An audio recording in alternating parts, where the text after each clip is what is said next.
तो सबसे पहले बहुत बहुत शुक्रिया जिलानी भाई, आप थोड़ा वक्त दिए। बहुत दिनों के बाद एक अच्छा टॉपिक भी इन दिनों मुल्क भर में चर्चा में है, वो है वक्फ का। आप इससे पहले बहुत सारे प्रिडिक्शन करे थे, ऑलरेडी बोले थे कि मुल्क में ये चंद हालात बदलने वाले हैं, जैसे कोविड 2.0 हो या ये वक्फ के ताल्लुक से भी आप बहुत पहले से बोलते हुए आ रहे थे, जो हम सोशल मीडिया पे या व्हाट्सएप के ज़रिए आपकी आवाज़ को या आपके टेक्स्ट मैसेजेस के ज़रिए सुन रहे थे, लेकिन वो आज की तारीख में हकीकत बन गई। तो ये जो भी आप प्रेडिक्शन करते हैं, जो भी आप चीज़ों को देखते हैं, ये किस तरीके से आप करते हैं, और आपको होने से पहले आपको इतना एक्यूरेसी 90% आपके ये जो प्रेडिक्शंस थे ये सच साबित हुए? पहले तो मैं अल्लाह ताला का शुक्रगुजार अदा करता हूँ कि मुझे इस काबिल बना है कि मैं कुछ बोल सकूँ, और उसके बाद मैं टू मीडिया का शुक्रिया अदा करना चाहता हूँ कि उन्होंने मुझे मौका दिया कि उनके मीडिया में अपने ख़यालात ज़ाहिर करने का।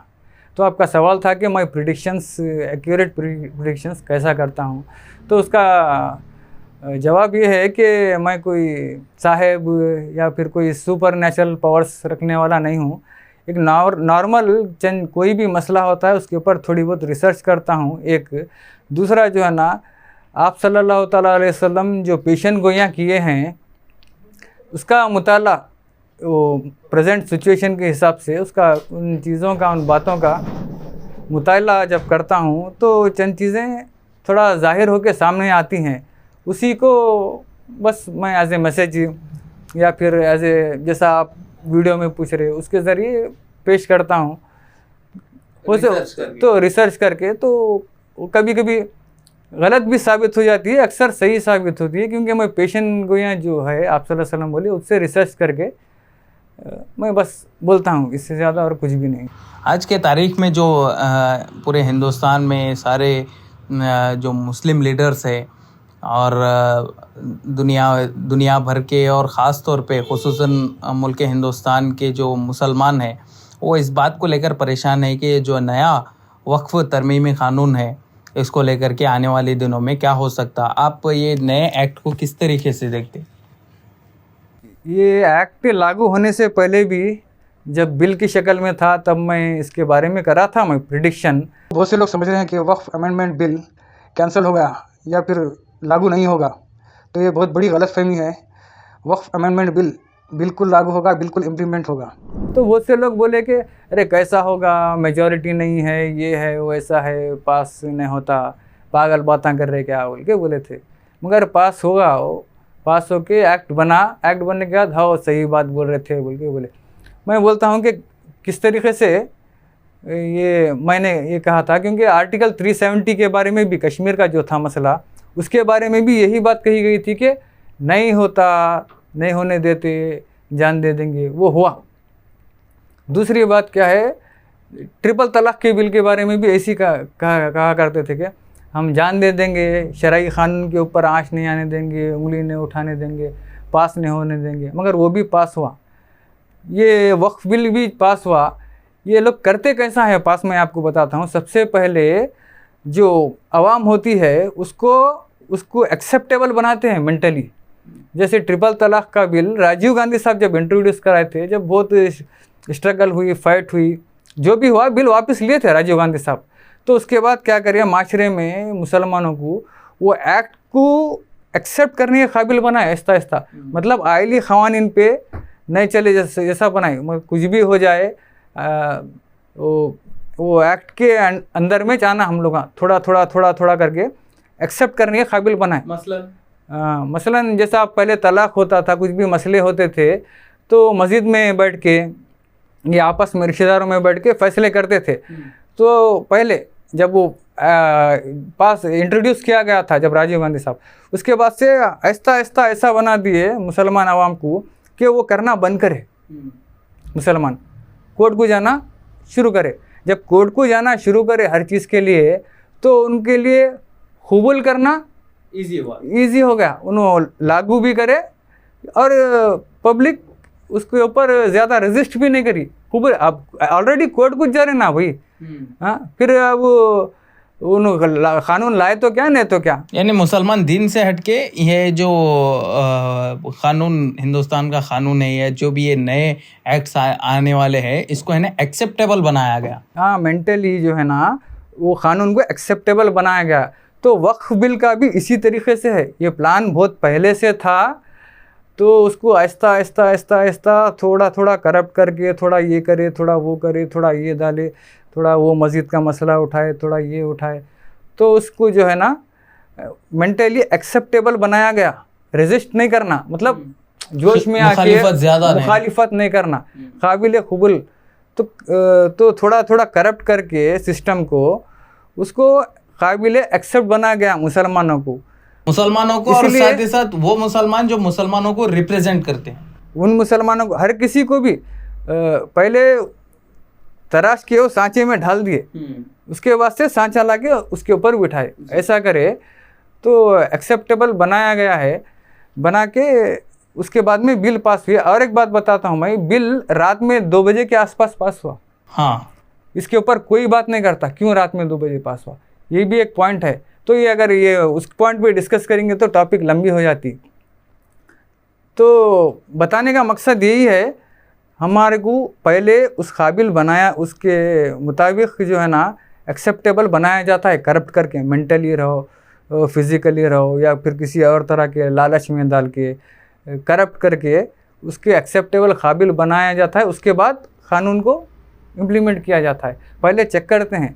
अच्छा, तो ये जो तरमीमी बिल है, इसका प्रोसीजर क्या हुआ हो सकता है, कि इसके पीछे किन किन लोगों की साजिश हो सकती है, और क्यों ख़ास तौर पे मुस्लिम इदारों पे ये हमला इसे कहा जा रहा है? साजिश के बारे में तो ज़्यादा बोलेंगे तो बहुत लंबी 1-2 घंटे की हो जाती है। मैं आपको बताता हूँ कि किस तरह से किया गया है। आप बाबरी मस्जिद को शहीद किया गया जी, क्या वो बिल ला के शहीद किया गया? नहीं। अब यहाँ पे हज़रत शम्स आलम बाबा रहमतुल्लाह अलैह की दरगाह के सामने की रोड का नाम चेंज करा, क्या बिल ला के चेंज करे? नहीं। दूसरा पॉइंट, और ज्ञानवापी मस्जिद का इशू क्या बिल ला के करे? नहीं करे।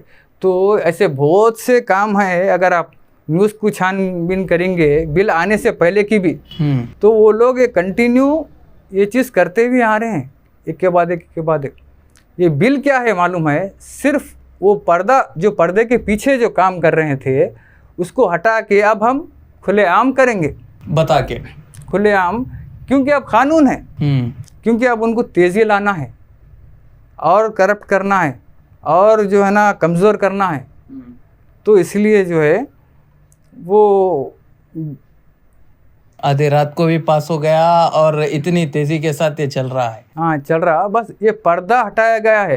पर्दा, इसे बिल पास होने से पहले भी इनके यही काम चल रहे थे। आप गौर करके देखिए, चाहे बाबरी मस्जिद का शहीद होना हो, या फिर आप कहीं नाम चेंज होना हो, या फिर वक्फ के इदारों के साथ कुछ छेड़खानी करनी हो, या फिर ज़मीनों की।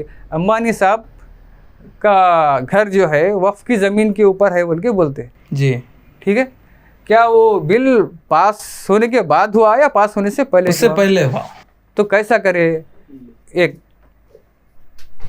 जी, दूसरा एक अंबानी साहब का हुआ। दूसरा एक मिसाल देता हूँ, हमारे लोकल की ही 18 एकड़ ज़मीन वहाँ पे RTO के पास जो दरगाह की थी, उसको कोई एक पहले के एक पॉलिटिशियन, एक्स पॉलिटिशियन, वो कुछ ऑक्युपाई करे बोल के बोले, ठीक है। क्या वो बिल पास होने के बाद करे, पास होने से पहले करे? उससे पहले हो। बताने का मकसद ये है कि ये सब चीज़ें बिल पास होने से पहले से भी होती आ रही हैं, मगर पर्दे के पीछे। अब ये पर्दा हटाने की वजह क्या है मालूम है? हम लोग करप्ट कर दिए सो है। अब हमारे पास जो है ना डॉक्यूमेंट्स, कुछ सवाल जवाब नहीं है, कुछ प्रिपरेशन नहीं है, क्या चीज़ है क्या नहीं है, ट्रांसपेरेंसी ख़त्म हो गई थी। अंदर अंदर बहुत से काम हो रहे थे, खोखला कर दिए। खोखला करके क्या करें? अब पर्दा हटा दिए। अब हम डंके की चोट पे करेंगे। क्यों? क्योंकि कानून है, और तेज़ी के साथ करेंगे, ये है। तो जो है अब इसका ये यहाँ पे 1-2 सवाल है कि आखिर ये लोग क्यों कर रहे हैं? क्या इनका मकसद ये है कि मुसलमानों को पूरी तरीके से ख़त्म किया जाए या उनको पूरी तरीके से कमज़ोर किया जाए फाइनेंशियली, या इसके पीछे की वजह क्या है? और दूसरा ये है कि इसका सल्यूशन क्या है? मुसलमानों को अब इस वक्त क्या करना चाहिए जहाँ पर वो खड़े हैं? तो ये क्यों कर रहे हैं, ये पहला सवाल था आपका। क्यों कर रहे हैं मतलब अब वो लोग भी क्यों भाई, आप मुल्क सबका है बोल के बोलते हैं ना, क्या हमारी नहीं है? हमारा हक नहीं है ज़मीनों पे? हमारे को भी दो। हाँ, ये ऐसे चीज़ें, ऐसे सवालात हैं उनके, समझे? हाँ, तो ऐसे बहुत सी चीज़ें हैं जो ऑन कैमरा नहीं बोल सकते, क्योंकि सामने वालों को होशियार किया जाए। हाँ, होशियार किया जाती। ये कुछ इंटेलेक्चुअल्स या फिर जो भी इस पे काम कर रहे हैं उनके सामने रख सकते। इसका सल्यूशन क्या है अभी आज के हालात में, जो जहाँ पर मुसलमान इस वक्त खड़े हैं इस कानून को लेकर, वो क्या कर सकते हैं? और क्या इसे रोका जाना बेहतर है या इसको सपोर्ट करना बेहतर है? नहीं, सपोर्ट करना तो हरगिज़ बेहतर नहीं है। तो पहली बात, सल्यूशन जो मैं बताऊंगा से, उसका सल्यूशन उसके प्रोटेस्ट और उसके अगेंस्ट खड़े होने के भी बराबरी है ये उसका सल्यूशन क्या है? मैं पहले से भी कह रहा हूँ कि पिछले 2 साल से बिल जैसे इंट्रोड्यूस हुआ तब से कह रहा हूँ कि अपग्रेड करो, अपने वक्फ इदारे को अपग्रेड करो। देखिए, वक्फ की कौन सी भी, चाहे मस्जिद की हो, दरगाह की हो, या फिर कोई प्राइवेट प्रॉपर्टी जो भी वक्फ की है, वो किन लोगों के लिए थी? गरीब, ज़रूरतमंद माशरे के, वो तबके के लिए थी। क्योंकि वो जो पहले जो प्रॉपर्टी छोड़ के गए हैं वक्फ के नाम पे पुराने मुसलमान, उन लोगों को मालूम था, वो आज़ादी के जंगें देखे थे वो लोग। वो 57 के जो है ना, जो भी हुआ दंगे झगड़े आज़ादी के वक्त, हिंदू मुस्लिम के दंगे, पाकिस्तान का पार्टीशन, ये सब देखे तो आने वाली नस्ल फाइनेंशियली स्टेबल होना, जो हमारे कौम के लोग जो है ना, उनको अच्छी एजुकेशन, एक बिज़नेस करने का ज़रिया, एक तालीम का ज़रिया, ये इसके लिए छोड़ के गए हैं। तो हम लोग कम से कम एक रिज़र्व तो कर सकते। अब तक जो हुआ ठीक है, अब नेक्स्ट, अब कौन सी भी प्रॉपर्टी है वक्फ की, उसके अंदर आप 30% कौम के मुसलमान के बेवा औरतों के लिए रिज़र्व करो। यानी वो जो ज़मीन है वो ज़रूरतमंदों के लिए पहली फुर्सत में काम में देना चाहिए। अगर कौम मजबूत होगी वक्फ की ज़मीन से, तो उसके अंदर रेजिस्टेंस पावर आएगा भाई। मुखालिफत कैसा करेंगे? अब कमज़ोर होगी तो वक्फ के इदारों को इस्तेमाल करके फाइनेंशियली मजबूत हुए, फैमिली स्ट्रक्चर मजबूत हुआ, उन्हें धंधा करेंगे, बिज़नेस करेंगे कौम, क्या सब, वो अपने बच्चों को एजुकेशन देंगी, तो बच्चे जो है ना गवर्नमेंट इदारों में अपना पोस्ट हासिल करेंगे, वो लोग फाइट करेंगे, एडवोकेट बनेंगे, वकील बनेंगे, डॉक्टर बनेंगे, बच्चे फाइनेंशियली स्टेबल हुए तो होंगे। तो आपको क्या लगता है कि अब तक इतने सालों में, आज़ादी के बाद से अब तक, जो वक्फ इदारे हैं उन्होंने उसका सही तरीके से इस्तेमाल नहीं किया, ख़ास तौर पे अपनी कम्युनिटी की बेहतरी के लिए? अच्छा, एक बात, ये सवाल अच्छा करे आप, ये आज़ादी के बाद से अब तक किस तरीके से इस्तेमाल हुआ बोल के पूछे। अब मैं आपको पूछता हूँ इसी के टॉपिक रिलेटेड सवाल, आज़ादी के बाद से वक्फ की प्रॉपर्टीज़ बढ़ी या कम हुई? कम तो देते गए या सुकड़ते गए, मतलब बढ़ते गए और लोग देते गए या उसको छीनते गए, लूटते गए? किसी भी बहुत सारे लूटे गए हैं, लूटे गई।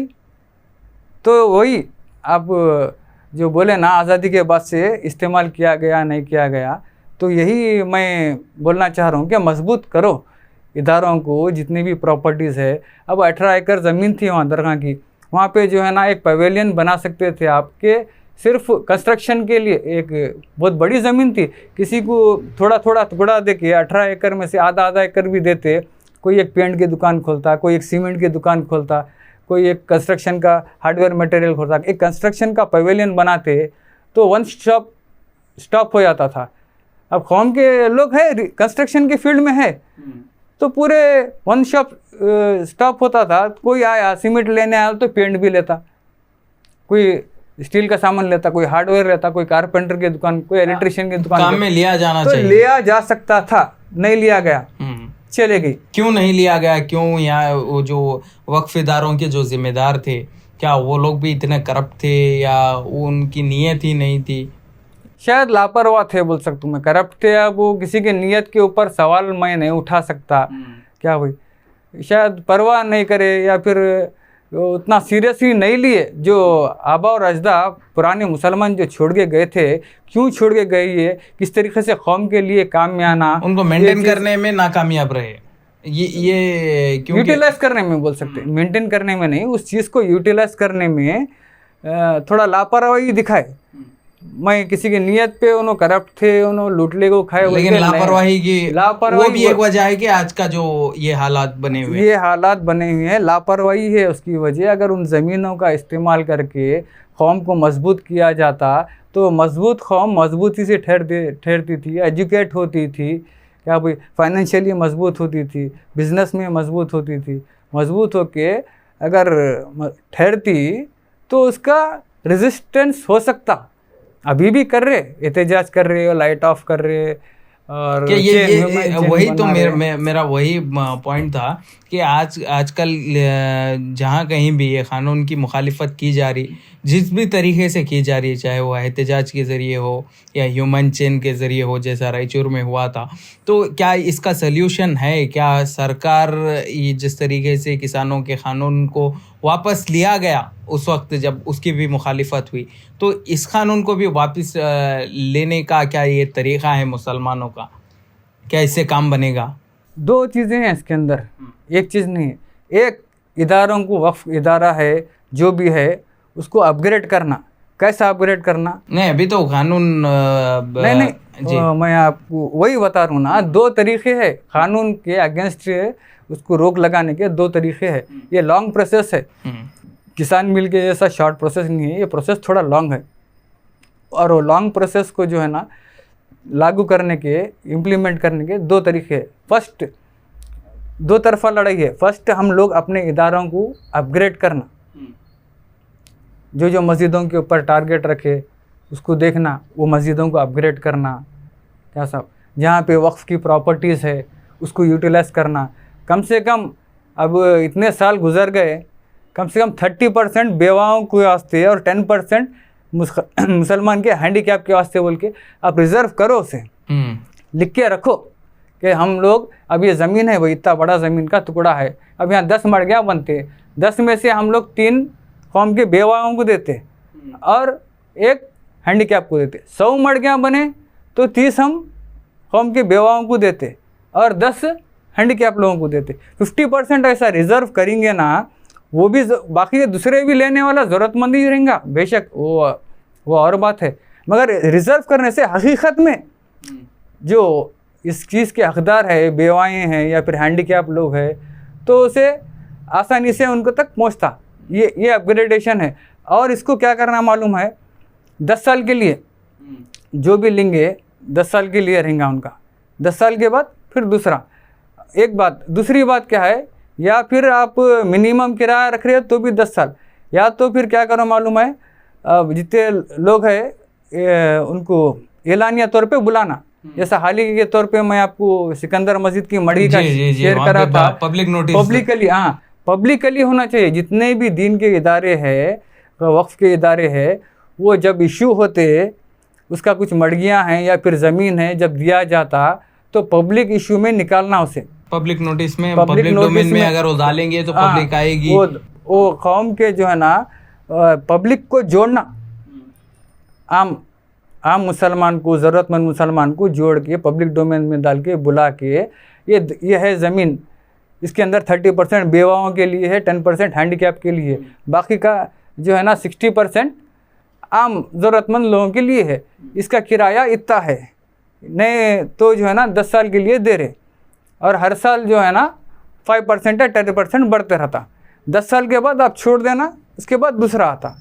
ये एक पॉइंट रख सकते। या तो फिर अब एक छोटा ज़मीन का हिस्सा है, ये चीज़ 10 साल के लिए दे रहे, अब कोई लेने वाला है तो उसको ऑक्शन के हिसाब में रखना। ऑक्शन अब अब रखिए समझे, एक ज़मीन का टुकड़ा है, ये ज़मीन का किराया 3,000 रुपये। अब वो खरीदने वाला लेने वाला किराए पे उन देखता हूँ 10 साल के वास्ते 6 ये ज़मीन है, ये इसके सामने जो है ना ये फला स्कूल है, कॉलेज है, यहाँ मैं क्या डाले तो चलता, किताबों की दुकान, इसको मैं कितना किराया दे सकता हूँ, उस हिसाब से उन अपने कैपेसिटी के हिसाब से लगाता हूँ बोली। जो पैसा आता उसको भी आप यूटिलाइज कर सकते हैं कौम को मजबूत करने के लिए। यानी ऑल एंड ऑल जो वक्फ की जमीनें हैं वो काम में लिया जाना चाहिए, काम में लिया जाना चाहिए, उसको यूटिलाइज सही करना चाहिए, पब्लिक डोमेन में डालना चाहिए, ट्रांसपेरेंसी लाना चाहिए। लाने से क्या होता, आम मुसलमान, गरीब तबके का मुसलमान जो है ना, हकीकत में जो जरूरतमंद मुसलमान है, उसकी जरूरतें भी पूरी होंगी और वो साथ में एक दूसरे से जुड़कर भी रहते हैं, और जिसको नहीं मिली उन भी कनेक्टेड रहता। बिल्कुल बिल्कुल, क्योंकि उस तक इंफॉर्मेशन पहुंची सो है ना भाई। बिल्कुल बिल्कुल, उसको भी एक हिस्सा समझे। ऐसा नहीं कि अंदर कोई सियासतदान के पीछे फिर रहा, उसको साफ साफ बोल को अरे आओ भाई ले बोल को अंदर दे दिए। कोई फला एक इख्तिदार जिसका है, या फिर कोई सज्जादे साहब रहो, या फिर कोई मस्जिद के सदर साहब रहो, उनके पीछे जी साहब बोल को बोला, उसको अंदर दे दिए। इस तरीके की जो चीजें हो वो रोक जाती, वो रोकना, पब्लिक डोमेन में डालना। अच्छा, तो ये जो आपने सोल्यूशन बताया, इसको इम्प्लीमेंट करने में अभी बहुत वक्त शायद लग सकता है, जितना सोच रहे हैं उससे ज़्यादा भी लग सकता है। तो क्या ये इससे होगा ये कि जो कानून है वो हट जाएगा वापस? मैंने दो तरफा लड़ाई बोला था। एक ये करने से पब्लिक जो है ना, आम मुसलमान कनेक्ट होता और मजबूत भी होता।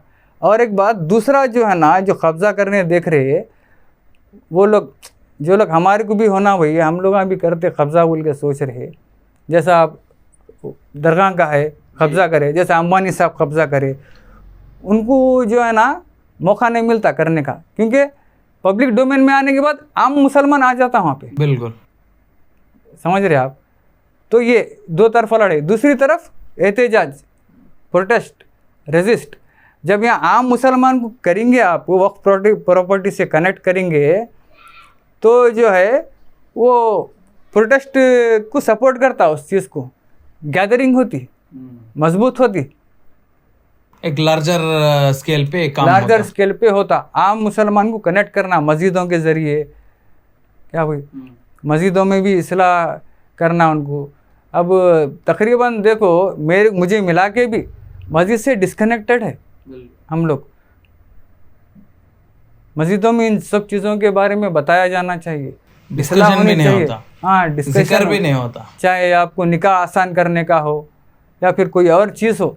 अवेयरनेस नहीं है, अवेयरनेस लाना चाहिए, ट्रांसपेरेंसी लाना चाहिए। अब मस्जिद के है 10 मड़ियाँ, तो उन्होंने लिख के लगाना, ये 10 मड़ियाँ का एक मड़ी का किराया इतना, इसका चंदा इतना हुआ, टोटल अमाउंट इतना हुआ एक महीने का, और उसमें टोटल खर्चा इतना हुआ, लाइट की बिल इतना गई, नल की बिल इतना गई, फलां चीज़, ये मौजन साहब को इतनी तनख्वाह दिए, वो साफ़ सफाई का सामान, सरफ वगैरह। ट्रांसपेरेंसी बहुत इम्पोर्टेंट है। ट्रांसपेरेंसी अगर लेंगे तो आम इंसान, आम लोग कनेक्ट होंगे, मस्जिदों से कनेक्ट होंगे, वक्फ के ज़मीनों से कनेक्ट होंगे। और जो लोग नज़र डाल लेके बैठे सो है, उनको मौका नहीं मिलता। अब हमारे को मालूम ही नहीं है हमारी प्रॉपर्टी वक्फ की कहाँ है, किसको दे रहे, क्या है क्या नहीं। हाँ, हमारे को जब मालूम ही नहीं है तो हम उसको सेव कैसा कर सकते?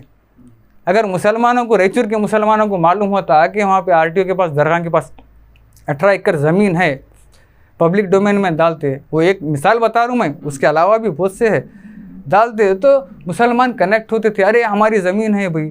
और मुसलमानों को ये मालूम, मुसलमान नहीं बल्कि सभी लोगों को ये मालूम भी होता था कि ये जो ज़मीन है ये वक्फ की है, वक्फ की है। अब किसको भी, अब वो इश्यू होने से पहले, लेआउट बनाने से पहले कितने लोगों को मालूम था? बहुत कम, ना के बराबर। उन्होंने लेआउट बनाए, सोप होने बाद में जाकर ठहरे हम लोग।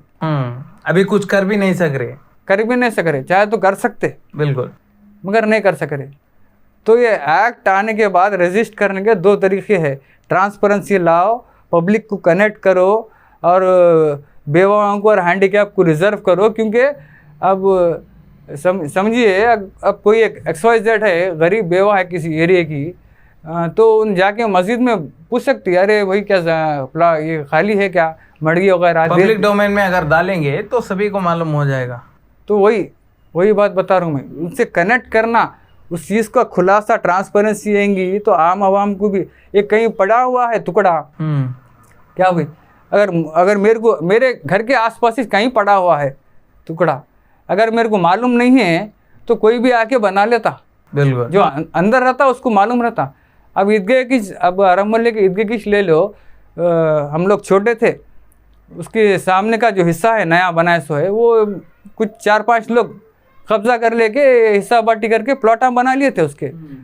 मगर कुछ सोशल वर्कर्स, शमशाद साहब, तो सोशल वर्कर शमशाद साहब भी एक बार रजिस्ट करे थे, मगर उसके बाद है ना चांद रफ साहब एडवोकेट, अब्दुल रफ साहब एडवोकेट फाइट करके उसको जो है ना उसके वक्फ के अंदर में लेके उसको हाथ का पैसा खर्चा करके उसके बाद शायद डोनेशन भी कुछ मिला होगा, सामने खड़े होके बनाने लगा है। नहीं तो लोगों को मालूम नहीं था कि वो ईदगाह के सामने जो ज़मीन थी वो भी ईदगाह की है। अब जैसे लोगों को आरटीओ के पास दरगाह की ज़मीन है बोलने मालूम था नहीं मालूम था। तो ट्रांसपेरेंसी में लाना, पब्लिक डोमेन में डालेंगे तो आके कोई भी कुछ भी होते रहा तो आके बोलता अरे भाई ये वक्फ की ज़मीन है बोल के बोल सकता। अब जिस तरीके से आप प्रेडिक्ट करते रहते हैं इन चीज़ों को जो मुल्क में बड़े पैमाने पे होती हैं, तो आप अब आने वाले दिनों में क्या हो सकता है, ये कानून वापस लिया जाएगा, इस ताल्लुक से आप क्या सोचते हैं कि आने वाले दिनों में इस एक्ट को लेकर क्या मोड आने को देखने को मिलेगा? इसका थोड़ा क्रिटिकल है मैटर वापस लिया जाएगा या नहीं लिया जाएगा वो हमारे रजिस्ट करने के ऊपर, जो मैं ट्रांसपेरेंसी जो लाने हैं उसके ऊपर है। वो हम अपने इदारों को मजबूत करेंगे, पब्लिक को कनेक्ट करेंगे तो आज नहीं तो कल वापस लिया जाएगा, ये हुकूमत जाएंगी, वो फ्यूचर की चीज़ है। हम प्रिपरेशन करेंगे, मजबूत करेंगे, लेकिन प्रिपरेशन शुरू करना अभी से बहुत ज़रूरी। शुरू करें तो वो लिया जाएगा नहीं लिया जाएगा सेकेंडरी है। मगर इससे क्या क्या होगा मैं बताता हूँ आपको कहीं एक बड़ी ज़मीन है वक्फ की, तो उसको ऑक्यूपाई करने की कोशिश करेंगे। जब लोग वहाँ ऑक्यूपाई करने पर फाइट करेंगे या दूसरी चीज़ का छेड़खानी करेंगे, इधर से उधर भागना, बचाओ बोल को उसको बचाने गए तो इसके साथ छेड़खानी। जो चीज़ पर्दे के पीछे हो रही थी अब तक, उसका पर्दा हटाया गया है, उसका नाम वक्फ अमेंडमेंट बिल है। आपको कुछ मिसालें भी दिया मैं।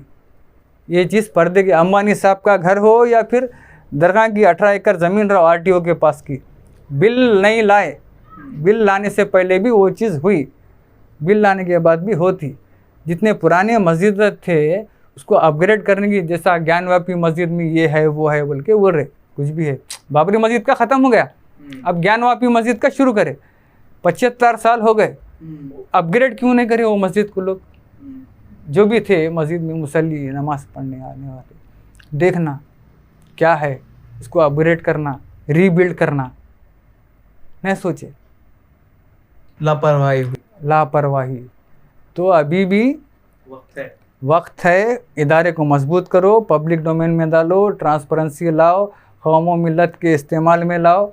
जब पब्लिक जुड़े हुए रहेंगी, जब आपकी ज़मीन प्लॉट हैंगी, आप केयर नहीं करेंगे तो कौन भी कब्ज़ा करता, देखता कब्ज़ा कर लेता। अब आपकी ज़मीन है, अगर आप फ़र्ज़ करो नहीं है, कहीं भी चले गए, दूसरे गाँव को चले गए, क्या आपके जो भी रहते जान पहचान, आपके जिनको मालूम है उन्हें कर सकते हो उसे। अब नहीं है, आप बाहर दूसरे गाँव में है, हाँ, तो अब वो ज़मीन को उनको मालूम ही नहीं है तो उन कहाँ से प्रोटेक्ट करेंगे? ये सही है, गलत है, ये ऐसा है, ये अच्छा है, बुरा है, जब मालूम नहीं है तो उन कैसा करेंगे? एक बात बताओ। तो ट्रांसपेरेंसी लाना हर चीज़ में, क्या हो रहा, क्या नहीं हो रहा, कितना आ रहा, कितना जा रहा।